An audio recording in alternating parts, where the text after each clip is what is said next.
The ache was a familiar roommate, one that had moved in 2 years, 4 months, and 11 days ago. It lived in Clara's ribs, a dull, constant pressure that sharpened into a blade whenever Maya smiled at her in that specific, unguarded way. It was a phantom limb, a pain for something she'd never had but felt the loss of every single day. Tonight, the ache was particularly insistent, a low thrumming hum beneath her skin as she sat on her worn corduroy couch, listening to Maya dismantle her own happiness, piece by painful piece. "He just doesn't listen," Maya said, her voice a fragile thread in the quiet of the apartment. She was curled at the other end of the couch, a mug of now-cold tea held loosely in her hands. "I'll be telling him something important to me, and I can see it." His eyes glaze over. He's thinking about work, or what's on television later, or literally anything else. "I feel like a ghost in my own relationship." Clara nodded, a slow, practiced motion of sympathy. She was an expert in this role, the supportive best friend, the sturdy wall against which Maya could lean, the keeper of secrets and frustrations that were never meant for her. Each complaint about Liam, Maya's boyfriend of 3 years, was a tiny, poisoned dart lodging itself in Clara's heart. Poisoned, because while a part of her rejoiced in every crack that appeared in their seemingly perfect facade, the larger, more decent part of her hated seeing Maya so unhappy. It was a vicious, tearing conflict that left her feeling hollowed out. She knew what it felt like to be truly listened to. She listened to Maya. She absorbed every word, every subtle shift in tone, every flicker of emotion in those expressive brown eyes. She could have recited the story Maya was telling now, about Liam forgetting her promotion celebration, verbatim. She could have charted the emotional map of their relationship, marking the territories of neglect and the barren landscapes of misunderstanding. She was the world's foremost scholar on the subject of Maya's heart, a subject she was forbidden from ever truly touching. "Have you told him how it makes you feel?" Clara asked, her own voice carefully neutral. It was the script she always followed. Question, validate, suggest communication. Never, ever say what she really wanted to say. Leave him. He doesn't deserve the light in you. Let me listen to you forever. Maya sighed, a sound that seemed to carry the weight of 1,000 similar conversations. "I've tried. He says he's sorry, that he's just stressed, but nothing changes. It's like he sees a version of me that he invented when we first met, and he's happy with that version. He doesn't seem interested in the person I'm actually becoming." She finally looked at Clara, her gaze searching, and the blade in Clara's ribs twisted. "He doesn't see me. Not like you do." And there it was. The casual, unintentional devastation. The sentence that was both a balm and a wound. It acknowledged the depth of their own connection while simultaneously highlighting the uncrossable chasm between what they were and what Clara desperately wished they could be. Clara's breath hitched, a tiny, imperceptible betrayal of her composure. She offered a small, sad smile, a masterpiece of self-restraint. It was the best she could do. The stasis of their friendship was a carefully balanced thing, and her secret was the weight that threatened to send it all crashing down. For 2 years, she had done nothing but hold it steady, even as her own arms grew weak from the strain. The catalyst arrived on a Tuesday, carried in on a wave of rain and desperation. It was nearly midnight when the frantic knocking echoed through Clara's apartment, a sound so out of place it felt like a violation. Clara's heart leaped into her throat, a frantic bird beating against her ribs. She pulled the door open to find Maya drenched and trembling on her doorstep, mascara tracing tragic paths down her pale cheeks, her hair plastered to her skin. She had no coat, no umbrella, just the thin t-shirt and yoga pants she'd been wearing when Clara had left her house hours earlier. "He did it again," Maya whispered, her voice shattering on the last word. She didn't need to elaborate. The story was written in the geography of her grief, in the slump of her shoulders and the raw red of her eyes. Clara didn't hesitate. She stepped aside, pulling Maya into the warm, dry sanctuary of her home. The unspoken rules of their friendship momentarily dissolved in the face of such raw distress. She wrapped Maya in a thick, fluffy towel and then a blanket, guiding her to the couch as if she were made of glass. She made tea, her movements automatic, her mind a maelstrom of concern and a terrible, selfish spark of hope. Maya's phone began to buzz incessantly on the coffee table, Liam's name flashing on the screen. Each buzz was a fresh assault, making Maya flinch. After the fifth call went unanswered, Maya reached out a shaky hand and silenced it, turning the screen down on the wood. The finality of the gesture hung in the air between them. She didn't want to talk to him. She wanted to be here. With Clara. The thought was dangerous, a tiny seed planted in the freshly tilled soil of the evening's chaos. Clara pushed it down, focusing on the task at hand. She sat beside Maya, not touching, but close enough to offer the silent ballast of her presence. Maya eventually told the story in broken fragments. A forgotten anniversary. A dismissive comment. An argument that had spiraled out of control, ending with Liam saying something unforgivable, something that had finally severed a cord Maya hadn't even realized was fraying. When the story was finished, a heavy silence fell. The only sounds were the rain against the window pane and their soft, synchronized breathing. Maya shivered, despite the blanket and the warm tea. "Clara," she asked, her voice small. "I'm here. This is going to sound stupid, but can I stay here tonight? I don't want to be alone." It wasn't a stupid question. It was a tectonic shift. It was a request for a level of intimacy they had never breached. Clara's apartment had always been a refuge, but never a sanctuary for the night. The line had always been the front door. Now Maya was asking to cross it. "Of course," Clara said, her own voice betraying nothing of the hurricane roaring inside her chest. "You can take my bed.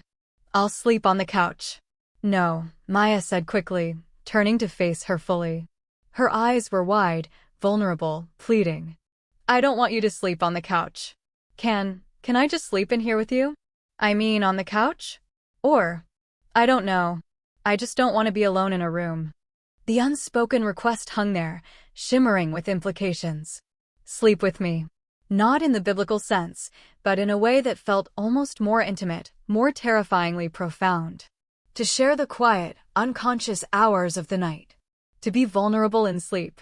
Clara's world tilted on its axis. "Okay," she heard herself say, the word a whisper of surrender.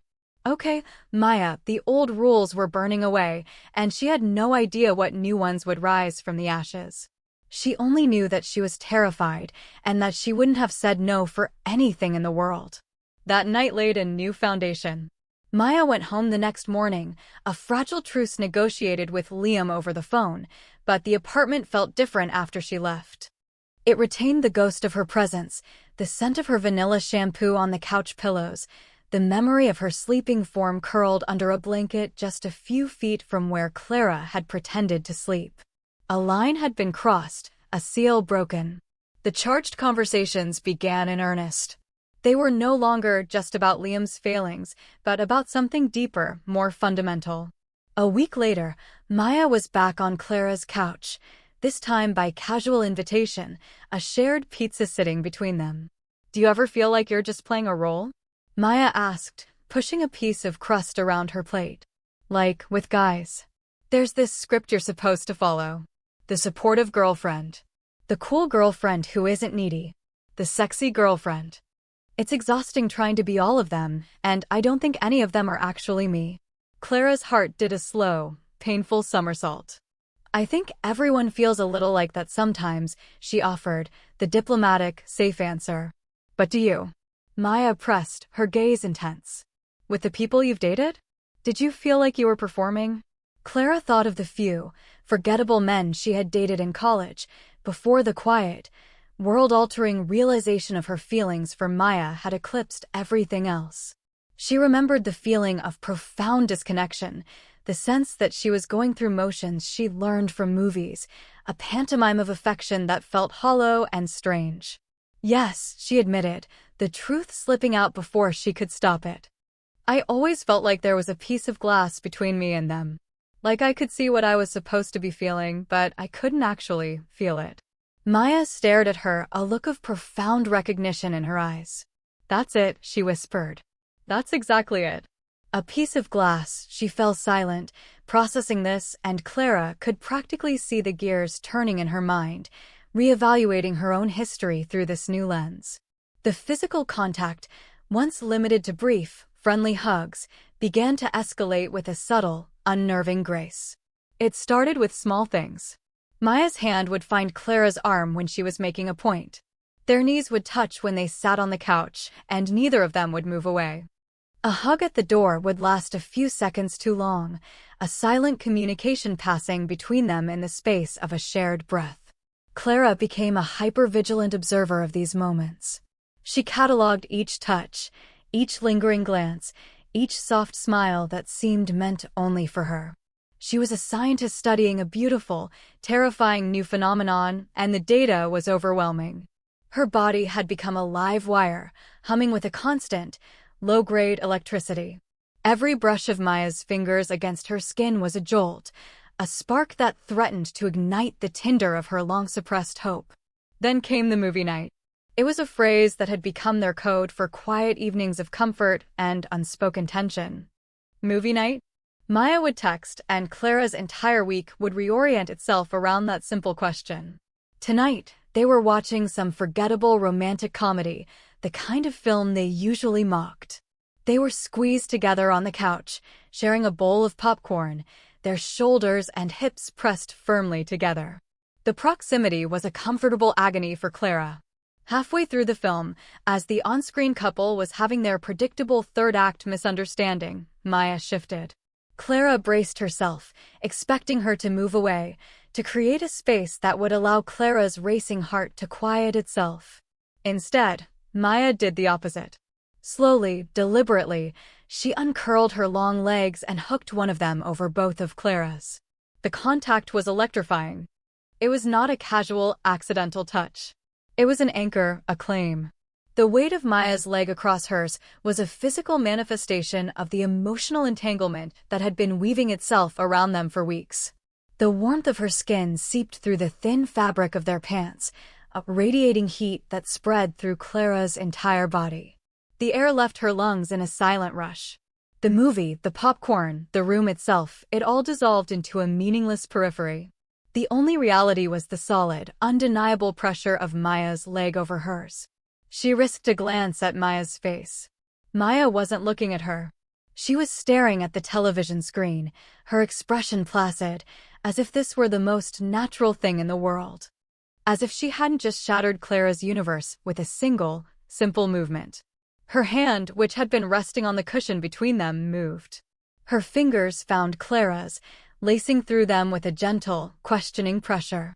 "It's just a movie night," Maya had said when she arrived. But it wasn't.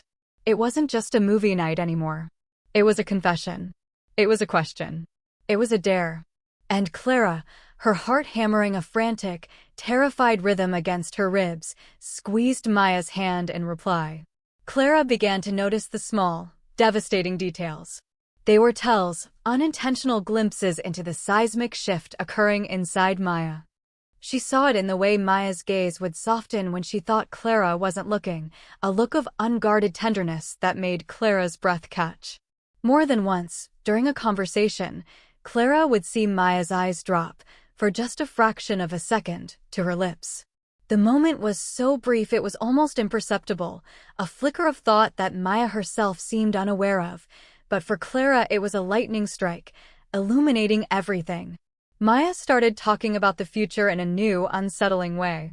She spoke of travel, of career changes, of a small apartment with a balcony big enough for a herb garden. But when she spoke of these things, the pronoun was no longer a singular I. It was a soft, tentative we. "We should go to the coast this fall," she'd say, or "Could you imagine if we had a place like this?" She never seemed to notice the slip, the way she was weaving Clara into the fabric of a life that, by all accounts, should have included Liam. Liam had become a ghost, a name invoked with decreasing frequency. He was a presence they both tacitly agreed to ignore, the elephant in the room that they meticulously arranged the furniture around. The situation was untenable, a bubble of borrowed time and unspoken truths, and Clara knew, with a certainty that chilled her to the bone, that it was about to burst. The strain began to wear on her. The constant vigilance, the hope warring with terror, the sheer effort of behaving normally when her world was anything but, it was exhausting. Without meaning to, she began to retreat.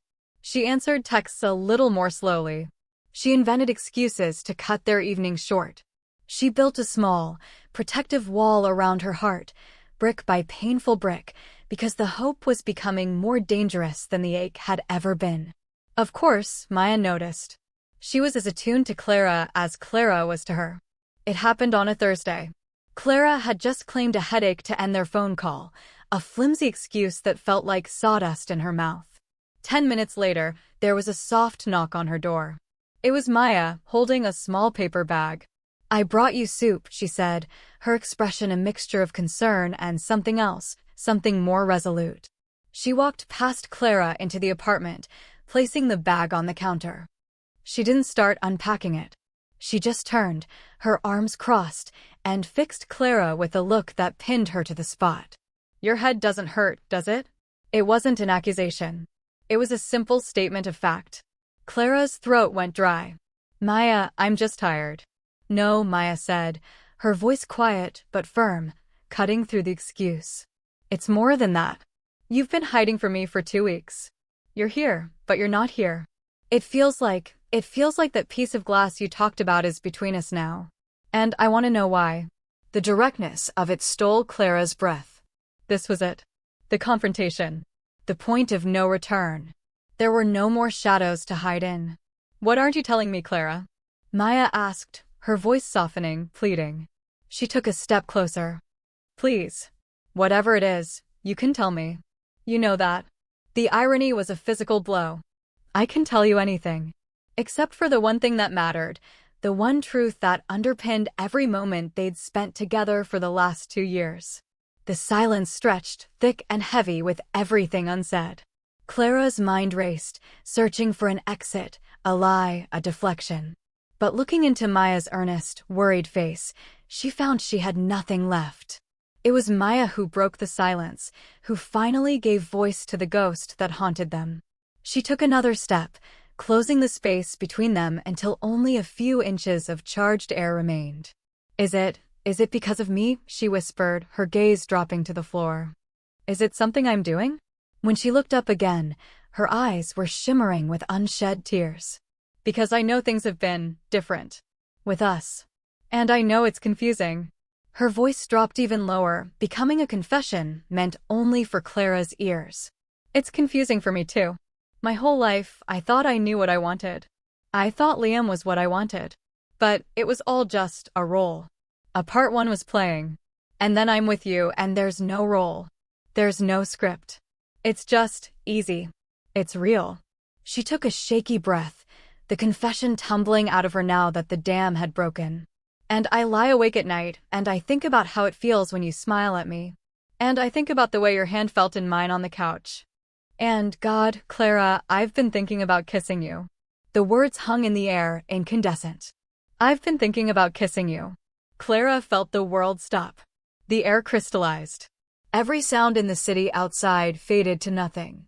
It was just the two of them, standing in the middle of her kitchen, suspended in a moment of terrifying, beautiful clarity. Maya had said it. She had taken the secret thought that lived in the deepest, most hidden corner of Clara's heart and spoken it aloud. A single tear escaped Maya's eye and traced a slow path down her cheek. "I think I'm breaking up with Liam," she whispered. "No, I know I am. Because being with him feels like a lie. And being with you feels like the truth. And it scares me. It scares me so much. Please say something." Clara's carefully constructed walls, the ones she had spent weeks building, crumbled to dust. All the fear, all the restraint, all the carefully guarded secrets of the past 2 years washed away in the face of Maya's raw, trembling vulnerability. The blade in her ribs, the constant companion of her ache, dissolved. In its place, something new and fragile and overwhelmingly powerful began to bloom. She reached out, her own hand shaking, and gently wiped the tear from Maya's cheek with her thumb. The touch was electric, a current that seemed to flow from her fingertips directly into her soul. "Don't be scared," Clara whispered, her voice thick with emotions she had suppressed for so long they felt foreign on her tongue. Maya's breath hitched. Her eyes searched Clara's, wide with hope and fear. Why not? And finally, after 2 years, 4 months, and what felt like a lifetime of silence, Clara let her own truth spill free. Because you have nothing to be scared of. Because I've been thinking about kissing you for 861 days. The specificity of it, the sheer, unvarnished weight of that number, landed with the force of a physical blow. Maya's eyes widened, the tears welling up again, but this time they weren't tears of confusion. They were tears of dawning, earth-shattering realization. The pieces of their history, all the late-night talks, the lingering hugs, the shared glances, clicked into place for her in an instant. Oh, she breathed, a sound of pure wonder. Oh, Clara, she let out a shaky, half-laugh, half-sob. All this time? You mean all this time I was complaining about Liam, you were in love with you? Clara finished the sentence, the words tasting like freedom. Yes, all this time. It was all there between them now. The entire, beautiful, painful, hopeful truth. There were no more secrets, no more hidden feelings, just the raw, exposed reality of their hearts. Maya stared at her, her expression shifting from shock to a kind of profound, luminous relief. It was as if she had been speaking a foreign language her whole life and had just, for the very first time, been truly understood. Maya's hand came up to cup Clara's jaw, her thumb stroking gently along her cheekbone. The gesture was tender, reverent. Her eyes, full of a million unasked questions and a single, overwhelming answer, dropped to Clara's mouth. This time, they didn't flicker away. They stayed. Can I? Maya whispered, the question a ghost of a sound, a breath of permission that hung in the charged space between their lips. Clara didn't trust her voice. She just nodded, a small, jerky movement that conveyed all the terror and longing and certainty she felt. And then Maya closed the distance. The first touch was impossibly soft. It was tentative, a question. The gentle pressure of her lips against Clara's was less a kiss and more a discovery, a confirmation that this was real, that they were real, that this moment was actually happening. Clara's eyes fluttered shut, and she released a breath she hadn't even known she was holding for 2 years. All the tension, all the ache, all the fear, flowed out of her in that one, long exhalation. Maya made a small sound in the back of her throat, a murmur of wonder, and the kiss deepened. It was no longer a question, but an answer. It was the taste of vanilla and salt and relief. It was the end of a long, lonely drought. Clara's hands, which had been frozen at her sides, came up to tangle in the soft fabric of Maya's shirt, pulling her closer, eliminating the last vestiges of space between them. The kiss became more certain, more urgent. It was filled with all the unspoken words, all the stolen glances, all the pent-up longing of years. It was a conversation held without language, a story of 2 souls finally finding their way home. It was chaotic and clumsy and utterly, breathtakingly perfect. It wasn't the polished, choreographed kiss of the movies they watched. It was real, messy, and infinitely more beautiful. When they finally broke apart, they were both breathless, panting as if they'd run a marathon. Maya didn't move away. She rested her forehead against Clara's, their eyes still closed, their chests rising and falling in unison. The silence that followed was not empty, it was full, humming with the aftershocks of the last 5 minutes. Wow, Maya breathed, the word a soft puff of air against Clara's lips. Yeah, Clara managed to whisper back, her voice hoarse. Maya pulled back just enough to look at her, her eyes searching Clara's face, a slow, radiant smile spreading across her own. So that's what it's supposed to feel like. It wasn't a question. It was a revelation. A sudden, sharp spike of fear, cold and bracing, pierced through the warm haze of the kiss. The reality of their situation, of the lines they had just obliterated, came crashing in. Liam. Their friends. Their lives. Everything was about to change. I'm terrified, Clara confessed, the words slipping out, stark and honest in the quiet kitchen. Maya's smile didn't falter. She reached up and tucked a stray strand of hair behind Clara's ear, her touch exquisitely gentle. Me too, she admitted, her voice steady despite the admission. completely and utterly terrified. But for the first time in a very long time, I feel like I'm in the right place. The fear didn't vanish, but it was joined by something else, a fierce, defiant hope. They stood there for a long moment, simply holding each other, letting the new shape of their world settle around them. The soup sat forgotten on the counter. The life that existed outside the four walls of Clara's apartment could wait. What happens now? Clara asked, the question fragile. Maya looked at her, her expression serious now, but calm. Now, she said, her voice full of a conviction that soothed Clara's frayed nerves, I go and I end things with Liam. Properly. Honestly. And then we figure the rest out. Together. Together. The word was a promise, a bedrock.